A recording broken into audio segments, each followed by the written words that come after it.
Camp Redfern was far from perfect, but sometimes, after the campers head to their tents for the night, it was beautiful. The fog snaking between the pine trees was almost shining with reflected light from the full moon. Our trail wound back and forth beside the camp's lake, the water. The forest was alive with the chirps of thousands upon thousands of crickets.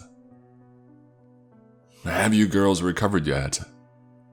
Lucas asked from behind me. "Hardly," I said. "How would you have reacted to finding a carcass like that?" "If I found an already skinned animal on my front porch, I would have thrown it over the fire and called it breakfast." I shook my head. "The worst part is, I don't even think you're lying." Our path wound up and over a hill before ending at a small clearing. A single tree stood nearby with a trail camera set up.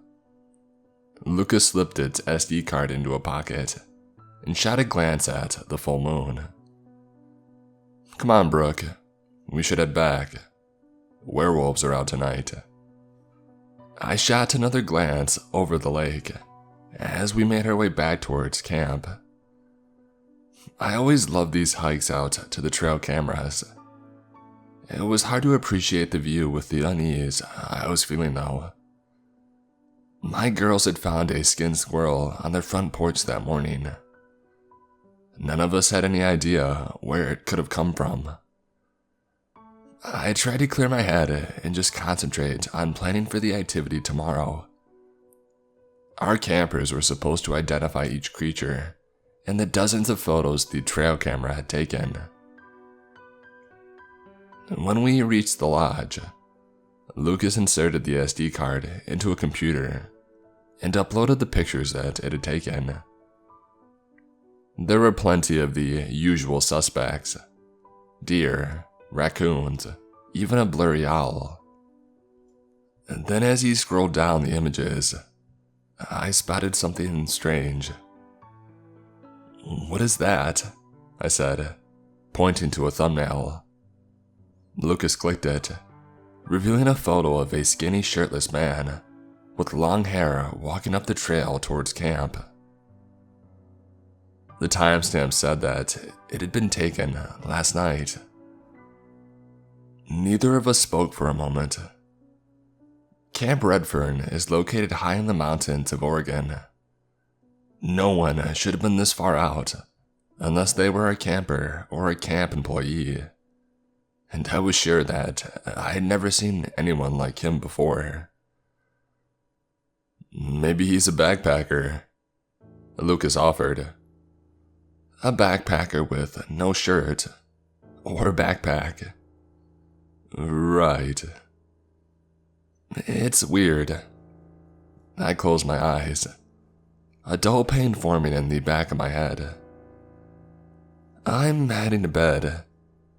Do me a favor and try not to include that one in the activity tomorrow, would you?"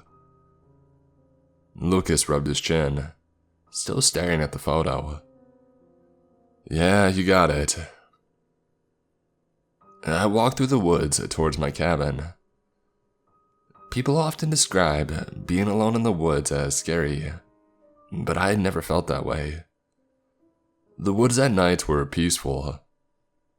I always say you would be in far more danger during the day in a city than at night in the woods. Tonight felt different though, and my pace reflected my anxiety. I reached my cabin in record time, taking care as I climbed my squeaky steps.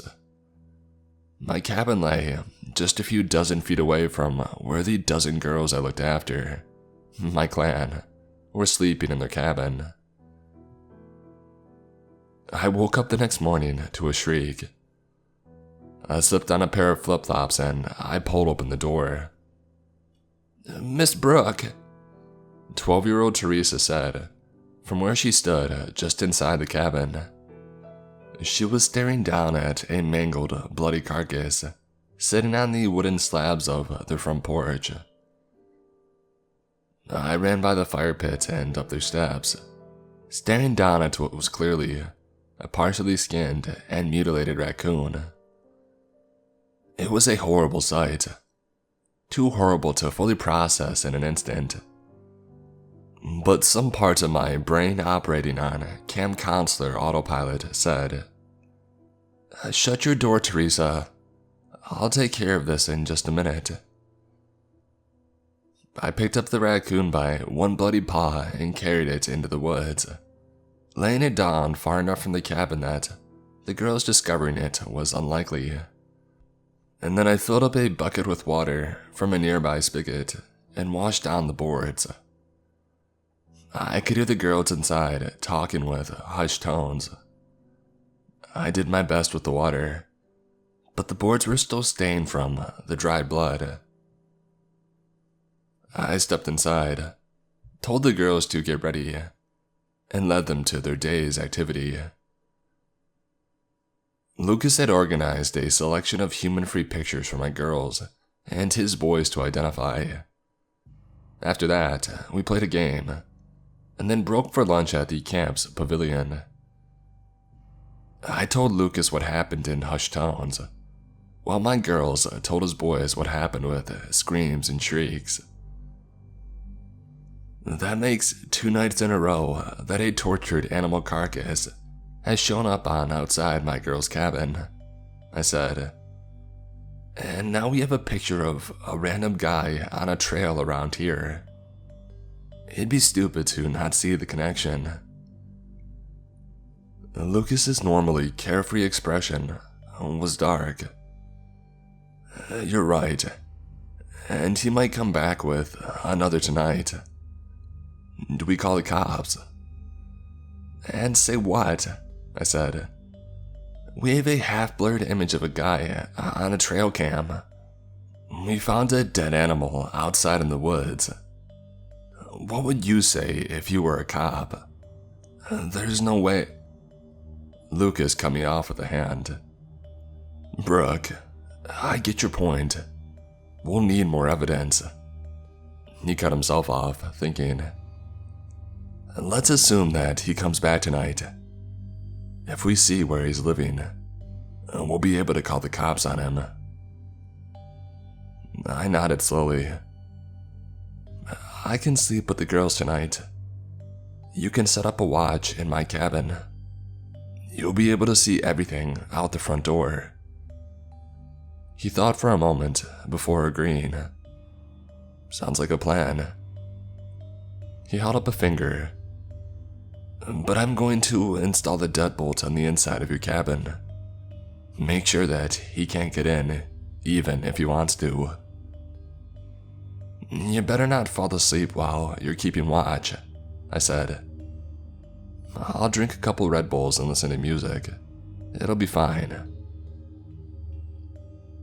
Later that night, I returned to the girls' cabin, where I found that Lucas had screwed a large deadbolt into the girls' wooden door. It was thick, and the 8 screws that he had used made me feel a whole lot better. Is something wrong, Miss Brooke? Teresa asked.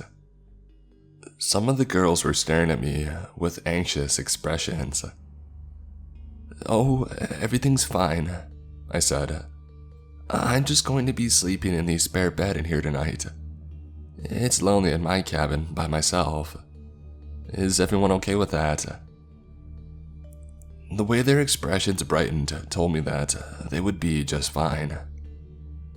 Janet raised a hand, her eyes looking over the deadbolt. Are we gonna be locked in? I shook my head. Oh no, this is just a bit of security. Feel free to use the latrines whenever you need to. Soon, the sun had set, and the sky darkened, and I could tell the girls were feeling anxious. You know what we need? I said. A game. I walked to the back of the cabin where a ladder ran up to a trapdoor leading to the attic.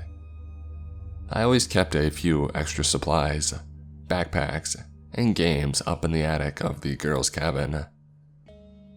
I climbed the ladder, reached into a bag, and pulled out a deck of cards.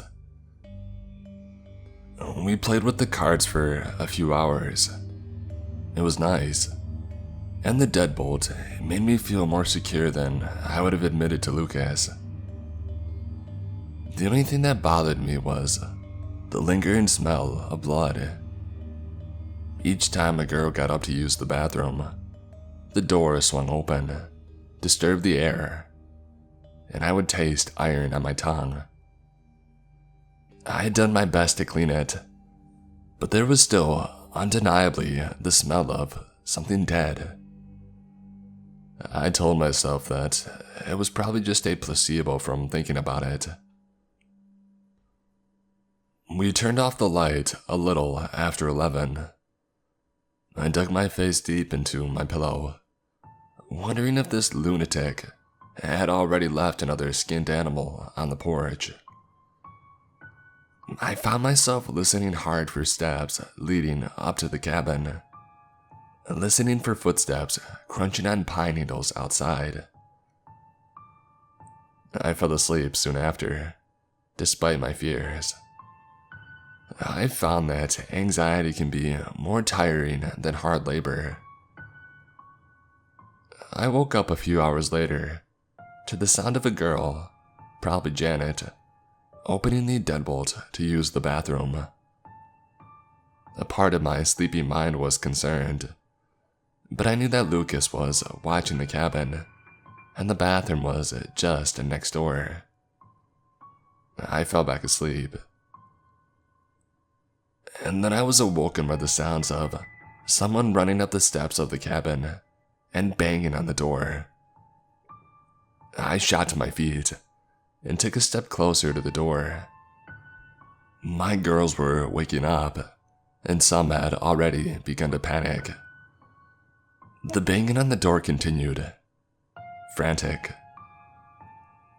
"Who's there?"